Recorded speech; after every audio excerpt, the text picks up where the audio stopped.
खूनी साया की एक और कहानी में आपका स्वागत है। प्लीज हमारे चैनल को सपोर्ट कीजिए। आप हमारी वीडियो कहां से देख रहे हैं? कमेंट में अपनी सिटी का नाम लिखें। रात गहरी थी जब मालगाड़ी के इंजन की तेज रोशनी पटरी के लंबे अंधेरे को चीरती हुई आगे बढ़ रही थी। तभी अचानक रोशनी के बीच पटरी पर कोई आकृति खड़ी दिखाई दी। सफेद साड़ी में एक औरत, बिल्कुल सीधी, जैसे किसी का इंतजार कर रही हो। इंजन के अंदर बैठे ड्राइवर ने तुरंत ब्रेक दबा दिए। पहियों की घिसती आवाज के साथ ट्रेन रुक गई। लेकिन जब रोशनी उस जगह तक पहुंची जहां औरत खड़ी थी, वहां सिर्फ खाली पटरी थी। ड्राइवर नीचे उतरा, पूरी लाइन देखी, पर कुछ नहीं मिला।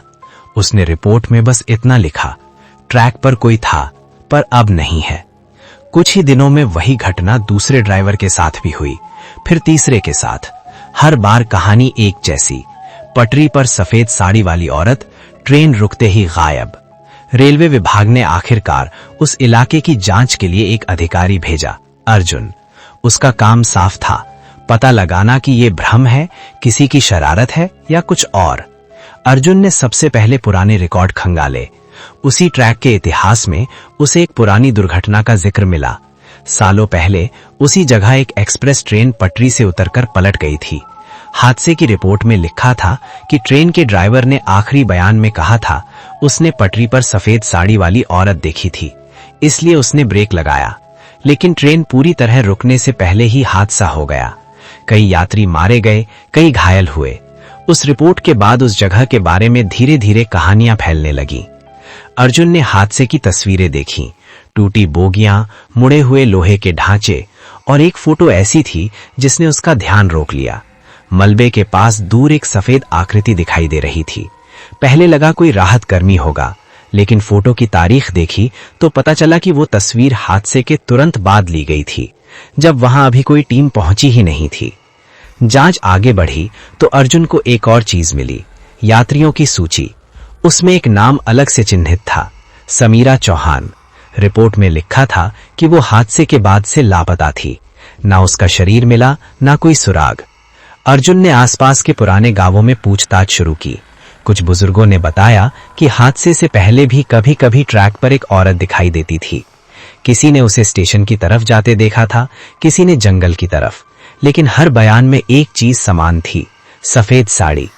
अर्जुन को लगा शायद ये सिर्फ डर की कहानियां हैं, इसलिए उसने फैसला किया कि वो खुद उसी ट्रैक पर जाकर देखेगा। अगली रात वो रेलवे निरीक्षण ट्रॉली में बैठकर उस जगह पहुंचा। ट्रॉली की हेडलाइट आगे पटरी को रोशन कर रही थी। कुछ दूरी पर वही आकृति दिखाई दी, सफेद साड़ी में खड़ी एक औरत। अर्जुन ने ट्रॉली रोक दी। औरत धीरे धीरे पटरी से हटकर किनारे चली गई। पहली बार वो गायब नहीं हुई।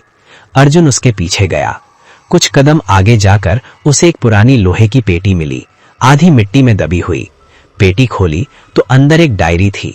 पहले पन्ने पर लिखा था, मेरा नाम समीरा चौहान है। अगर कोई ये डायरी पढ़ रहा है तो इसका मतलब है कि ट्रेन हादसे की असली वजह अभी भी छिपी हुई है। उस रात ट्रेन पटरी से नहीं उतरी थी, उसे उतारा गया था। अर्जुन का दिल तेजी से धड़कने लगा। उसने आगे पढ़ा।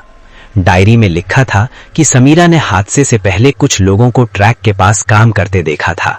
वे लोग पटरी के बोल्ट खोल रहे थे। जब उसने उन्हें रोका तो उन्होंने उसे पकड़ लिया।